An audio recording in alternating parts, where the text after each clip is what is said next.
ETF index mutual funds నేర్చుకుని stock మార్కెట్లో రాణించాలనుకుంటున్నారా? వెంటనే ఈ నెంబర్కి కాల్ చేయండి.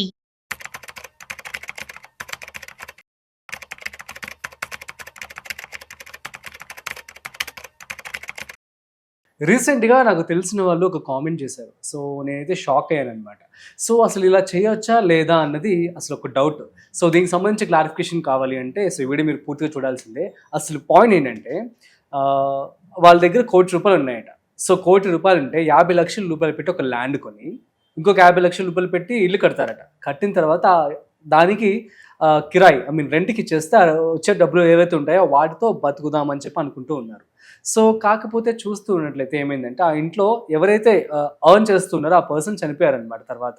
సో, ఇలాంటి పరిస్థితుల్లో అసలు ఈ డబ్బుల్ని మ్యూచువల్ ఫండ్స్‌లో కానీ స్టాక్ మార్కెట్‌లో కానీ ఇన్వెస్ట్‌మెంట్ చేయడం బెటరా? లేదు అనుకుంటే డబ్బులు ఏదైతే ఉన్నాయో వీటిని ఇల్లు కట్టడం బెటరా? లేకపోతే కట్టుకున్న తర్వాత ల్యాండ్ కొని ఇల్లు కట్టేసిన తర్వాత వచ్చిన కిరాయితో బతకడం బెటరా అని చెప్పి అడిగారు. సో, చాలా స్ట్రేంజ్‌గా అనిపించింది. నేను ఆన్సర్ ఎలా ఇవ్వాలో అర్థం కాలేదు. సో, కాబట్టి ఇవాళ మనతో గిరిబాబు గారు ఉన్నారు. సో, వారి మాటలోనే అడిగి తెలుసుకునే ప్రయత్నం అయితే చేద్దాం. సో, వీడియోని మిస్ అవ్వకుండా ఎండ్ వరకు చూసేయండి. మీ అందరికీ కూడా బాగా యూస్ఫుల్ అవుతుంది. So, hi, hello, namaste, welcome to Suman TV. నేను మీ Rajiv Pasupuleti. So, let's start. Hi sir, namaste. Namaste అండి. సార్, అదే సార్, మాకు తెలిసిన వాళ్ళకి ₹1,00,00,000 ఉన్నాయంట. సో, ₹50,00,000 పెట్టి ల్యాండ్ కొనేసి వెంటనే ₹50,00,000 పెట్టి ఇల్లు కట్టేసి వచ్చే డబ్బులతో వాళ్ళు జీవనం సాగించాలని చెప్పి అనుకుంటున్నారు. సో, అలా చేయొచ్చా? లేదు అంటే ఇన్వెస్ట్మెంట్ చేయాలా? ఇంకొక విషయం ఏంటంటే అక్కడ ఇంట్లో ఎవరైతే ఎర్న్ చేస్తూ ఉంటారో మనీ, సో తను లేరు, చనిపోయారు. ఓకే. సో, వీళ్ళకి ఏం సజెషన్ ఇవ్వచ్చు మనం?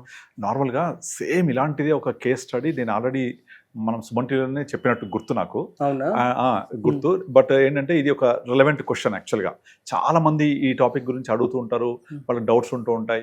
ముఖ్యంగా ఏంటంటే నేను సేమ్ ఇలాంటి రిలేటెడ్ టాపిక్స్ మీద కనుక నేను చేసిన వీడియో కానీ ఎవరైనా చెప్తే వీడియోస్ కూడా కామెంట్స్ చూస్తే ఏముంటుంది తెలుసా? ఇల్లు కట్టండి, రెంట్ తీసుకోండి, అదైతే ఫిక్స్డ్ అసెట్ ఉంటుంది, మీరు స్టాక్ మార్కెట్ జోలికి వెళ్ళొద్దు, మ్యూచువల్ ఫండ్ జోలికి వెళ్ళొద్దు, అవన్నీ పడిపోతాయి, అవన్నీ ఇదవుతాయి అని చాలామంది చెప్తూ ఉంటారు. ఓకే, మెజారిటీ ఆఫ్ పీపుల్ ఇల్లు కట్టేసి కిరాయి తీసుకోండి అనే చెప్తూ ఉంటారు. అయితే ఇక్కడ ఇల్లు కట్టి ఇల్లు కిరాయికి ఇచ్చి ఆ కిరాయితో జీవితాంతం బ్రతకాలి అనుకోండి ఉండే కాన్సెప్ట్ కరెక్టే. ఎప్పుడు అది ఒక 15 years 20 years బ్యాక్. కానీ ఇప్పుడు పరిస్థితి ఏంటి? మీరు ఒక ₹1,00,00,000 పెట్టి ల్యాండ్ కొని, అంతే కదా, ₹1,00,00,000 మీ దగ్గర ఉన్నాయి. కామెంట్లో చెప్పింది వాళ్ళు ఆ ₹1,00,00,000లోనే ల్యాండ్ ప్లస్ ఇల్లు, దానికి కిరాయి ఎంత వస్తుంది? మహా అయితే ఒక 25,000-30,000 వస్తుంది కిరాయి. ఇప్పుడు ప్రజెంట్ పోను కిరాయి కొంచెం పెరుగుద్ది, ఇంకొక 35,000-40,000 వస్తుంది. మరి ఇక్కడ ఆమెకు పిల్లలు ఉన్నారు, రైట్? ఆ పిల్లలకు ఎడ్యుకేషన్, ఆ ఎడ్యుకేషన్ అయిపోయిన తర్వాత పిల్లల పెళ్ళిళ్ళు, ఆ పెళ్ళిళ్ళు అయిపోయిన తర్వాత ఈమె లైవ్లీహుడ్ ప్లస్ ఈమె ఉండడానికి ఒక ఇల్లు కావాలి. ఇవన్నీ ఉంటే ప్రాబ్లమ్స్ ఉంటాయి కదా. సరే, అదే ఇంట్లో ఏమో ఒక చిన్న పోర్షన్లో ఏముండి కిరాయికి ఇచ్చినా కూడా ఒక 20,000-30,000 కిరాయి తోటి ఎట్లా వాళ్ళు లైఫ్ లీడ్ చేస్తారు? ఇదంతా అజ్యూమింగ్ కిరాయి ఎప్పుడు మనకు లైఫ్ టైం వస్తుంది అనుకుంటే. కానీ టెనెంట్ లేకపోతే కష్టం. అండ్ తర్వాత ప్రాబ్లమ్స్ ఉంటూ ఉంటాయి. ఎవ్రీ 4-5 yearsకి కొంచెం బిల్డింగ్ మన రెనోవేషన్ చేయాల్సి వస్తూ ఉంటుంది. ట్యాక్సెస్ ఉంటాయి, ఓనర్ కట్టే ట్యాక్సెస్, అండ్ అన్ని రకాల కామన్ కరెంట్ ఇలాంటివి ఉంటాయి. ఇవన్నీ పోయిన తర్వాత ఎంత మిగులుతాయి? హార్డ్లీ 20,000-30,000 కూడా మిగలవు. సరిపోతాయా? నేను దీని బదులు నేను చేసింది ఏంటంటే, అదే 1 crore ఉంటే ఆ 1 crore తీసుకెళ్ళి మ్యూచువల్ ఫండ్స్ ఇన్వెస్ట్ చేస్తే, మ్యూచువల్ ఫండ్స్ కనుక 12% రేట్ ఇస్తే కూడా, దీనికి నేను చెప్పే పాయింట్ ఏంటంటే ఒక 1 year మీరు డెఫర్మెంట్ చేయాలి. అంటే ఒక 1 year పాటు మనం బ్రతకడానికి ఒక 3-4 lakhs పక్కన పెట్టుకొని రిమైనింగ్ అమౌంట్ ఇన్వెస్ట్ చేస్తే రఫ్లీ అరౌండ్ 1 crore అనుకోండి. ఒక 3-4 lakhs మన దగ్గర ఒక 1 year సరిపడా పక్కన పెట్టుకొని ఒక 1 year పాటు ఈ డబ్బుల్ని ఇన్వెస్ట్ చేస్తే మనం అజ్యూమింగ్ 12%తో 1 yearకి ఎంత వస్తుంది? 12 lakhs వస్తాయి. పోనీ ఒక ఫస్ట్ ఇయర్లో రిటర్న్ సరి రాలనుకుందాం, ఒక అట్లీస్ట్ ఒక 10% వచ్చిన 1 crore 10 lakhs వస్తాయి కదా. ఆ 10 lakhs వచ్చిన తర్వాత అప్పుడు 1 year తర్వాత మనము ఈ ఏదైతే గ్రోత్ వచ్చిందో ఆ గ్రోత్ అమౌంట్ని సెకండ్ బకెట్ క్రియేట్ చేసుకోవాలి, like conservative hybrid funds create చేసుకొని ఈ 10 lakhs పక్కన పెట్టుకొని అక్కడ నుంచి మనం సిస్టమాటిక్ విత్డ్రావల్ ప్లాన్ ట్రిగ్గర్ చేసుకోవాలి. ఇక ట్రిగ్గర్ చేసుకుంటే మనకు కావాల్సిందంతా కూడా అక్కడ నుంచి వస్తూ ఉంటాయి డబ్బులు. ఎంత? ఇనిషియల్ స్టేజ్లో 50,000 తీసుకోవచ్చు. మనకు 10% చొప్పున వేసుకున్నా కూడా ఒక 1 year తర్వాత 1 crore 10 lakhs అవుద్దా? 10% రిటర్న్ వేసుకుంటే ఆ 10 lakhs లో నుంచి మీరు ఒక 50,000 తీసుకుంటే మీకు కనీసం 20 months వస్తాయి కదా. ఈ 20 months లో మనకు మళ్ళీ 1 crore కొంచెం పెరుగుద్ది కదా. ఇక్కడ అర్థం చేసుకోండి, ఫస్ట్ 1 crore 10 lakhs నేను పక్కన పెట్టేశాను, ప్రాఫిట్స్ అని బుక్ చేసేసి కన్జర్వేటివ్ హైబ్రిడ్ ఫండ్ లో. అందులో నుంచి ట్రిగ్గర్ చేసేస్తాం 50,000 చొప్పున. 20 months పాటు ఇక్కడ నుంచి వస్తూ ఉంటాయి డబ్బులు, దీనికి మార్కెట్ సంబంధం లేదు. ఈ 1 crore మళ్ళీ 20 months ఎంత కొంత పెరుగుద్ది కదా, మళ్ళీ 20 months ఒక 10% వేసుకున్నా మళ్ళీ ఒక 10 lakhs వస్తాయి కదా, మళ్ళీ నాకు 20 months సరిపడా డబ్బులు ఉంటాయి. అట్లా మనం ఎప్పటికప్పుడు ఈ మెయిన్ పోర్ట్ఫోలియోని కనుక మంచిగా మంచి గ్రోత్ లో ఉండే ఫండ్స్ పెట్టుకొని వీటిలో ప్రాఫిట్స్ మాత్రం పక్కన పెట్టుకోవాలి. దీనికి ఫస్ట్ ఇయర్ మాత్రమే డెఫర్ చేయాలి, డే 1 నుంచి చేయకూడదు ఈ పని. ఆ ఫస్ట్ ఇయర్ కావాల్సిన డబ్బులు బతకడానికి కొంచెం పక్కన పెట్టుకోవాలి మనం. పెట్టుకొని మనం ఇక్కడ నుంచి తీసుకుంటూ వెళ్ళొచ్చు. అట్లా నెమ్మదిగా వేస్తే మార్కెట్ ఒక 4-5 years లో ఏదైనా ఒక 1.5 year బుల్ మార్కెట్ ఉంటుంది ఎవ్రీ 5 years లో. ఆ 1 year చాలు మీకు 20-30% ఇచ్చేస్తుంది, 20+ ఇస్తారు ఒక్కోసారి ఓ 5 years లో. అలా ఓవరాల్ గా మనకు మ్యూచువల్ ఫండ్స్ 5 సంవత్సరాలు తీసుకుంటే 12+% వస్తుంది. 12% అంటే 1 crore ఎంత, 60 lakhs. Still I'm taking 10%. అంటే ఒక 5 years తర్వాత 50 lakhs వచ్చినట్టే కదా. 50 lakhs లో మీరు 50,000 చొప్పున అనుకుంటే 100 నెలలకు సరిపడా డబ్బులు ఉన్నట్టే కదా. మన 1 crore దగ్గర ఉంది కదా, 100 నెలలకు సరిపడా డబ్బులు ఉన్నాయి, మన 1 crore ఉంది. ఇక తీయొద్దు, అది వెళ్తూ ఉంటుంది, మళ్ళీ ఇక్కడ నుంచి ప్రకటిస్తూ ఉండాలి. మళ్ళీ 2 years తర్వాత మళ్ళీ ఒక 20% పెరుగుతుంది కదా, మళ్ళీ పక్కన పెట్టుకోవాలి. అప్పుడు మన 1 crore అలాగే ఉంటుంది. మనకు కావాల్సిన లైఫ్ టైం నీడ్స్ అని ఇలాగా ఫుల్ఫిల్ చేసుకోవచ్చు. టెనెంట్ తోటి ఇబ్బంది లేదు. మీరు మార్కెట్స్ బుల్ మార్కెట్ రన్ అయింది అనుకోండి ఏదో ఒక 1-2 years, అప్పుడు రిటర్న్స్ ఎక్కువ వస్తాయి. దాన్ని మనం పెళ్ళిళ్ళకి వాడుకోవచ్చు ఆ ఎక్స్ట్రా డబ్బులు. అలా చేసుకుంటూ తల్లి పిల్లలతోటి హ్యాపీగా లైఫ్ టైం లీడ్ చేసుకుంటూ వెళ్ళిపోవచ్చు. ఇక్కడ ఈ వీడియోస్ లో చాలా మంది మనకు కామెంట్స్ పెడతాడు, మ్యూచువల్ ఫండ్ నమ్మొచ్చా, మార్కెట్ పడిపోద్ది. ఎస్ జరుగుతుంది, కానీ స్టాక్ మార్కెట్ వేరు, మ్యూచువల్ ఫండ్స్ వేరు. రెండు కూడా అవినాభావ సంబంధం ఉంది, ఇండైరెక్ట్లీ రిలేటెడ్. స్టాక్ మార్కెట్ 20% పడితే మ్యూచువల్ ఫండ్ 10% పడతాయి. స్టాక్ మార్కెట్ 40% పడింది కోవిడ్ టైంలో, మ్యూచువల్ ఫండ్ 19% పడ్డాయి. కనుక తక్కువ పడతాయి, ఎక్కువ రిటర్న్స్ ఇస్తాయి.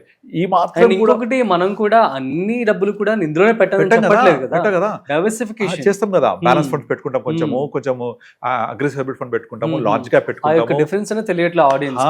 సో అట్లా చేసుకుంటే మనం ఎంతో కొంత రిస్క్ తీసుకోకపోతే ఇల్లు కట్టి మీరు అన్నట్టుగా ఆ ఇంట్లో కిరాయికి ఇచ్చి ఆ కిరాయి ద్వారా బతకాలంటే ఇమాజిన్ 2 months టెనెంట్ లేకపోతే పరిస్థితి ఏంటి?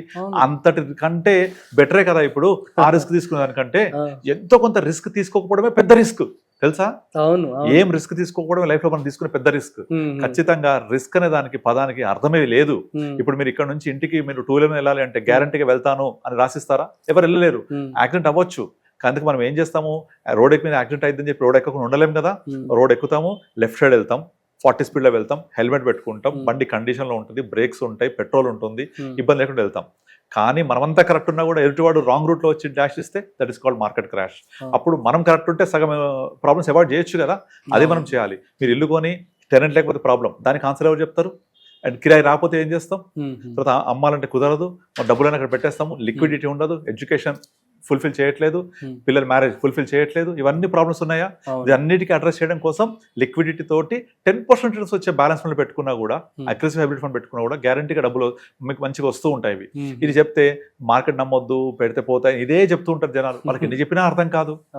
అక్కడ రియల్ ఎస్టేట్ లో మీరు ఒక ఇల్లు కొని పెట్టే దానికంటే ఇది చాలా చాలా తక్కువ వోలటిలిటీ, తక్కువ రిస్క్ ఉంటుంది. అక్కడ డబ్బులే రావు ఒకవేళ టెనెంట్ లేకపోతే. ఇక్కడ మార్కెట్ అనేది ఒక ఇయర్ పర్ఫామ్ చేయకపోవచ్చు, బట్ మీరు గత 25 హిస్టరీ తీసుకోండి, market has given more than 15% annual return. Last post Covid తీసుకోండి, మోర్ దెన్ 18-20% ఇచ్చింది. 1 year రిటర్న్ లేదు, ఓకే నో ప్రాబ్లం. కానీ నెగిటివ్ అయితే రాలే కదా. అట్లీస్ట్ ఒక 0 రిటర్న్ ఉన్నా సరే ఒక ఇయర్ జరుగుతుంది అట్లా 5 years లో పర్వాలేదు. బట్ సబ్సిక్వెంట్ ఇయర్ లో అది మేకప్ అయిపోతూ ఉంటుంది. Economy is growing, India is growing, GDP is growing, definitely markets చాలా గ్రో అవుతాయి లాంగ్ టర్మ్ లో. అది మనం కనుక అర్థం చేసుకుంటే this kind of planning, investment in liquidity ఉండే మ్యూచువల్ ఫండ్లో పెట్టుకుంటే మీ పిల్లల ఎడ్యుకేషన్, మీ పిల్లల మ్యారేజ్, మీ లైవ్లీహుడ్, పిల్లలకు పెళ్ళి వెళ్ళిపోయిన తర్వాత కూడా ఈ 1 crore ఆ తల్లికి ఇంకా డబ్బులు ఇస్తానే ఉంటాయి. అలా చేసుకోవచ్చు మనం. చెప్పండి క్లియర్ గా.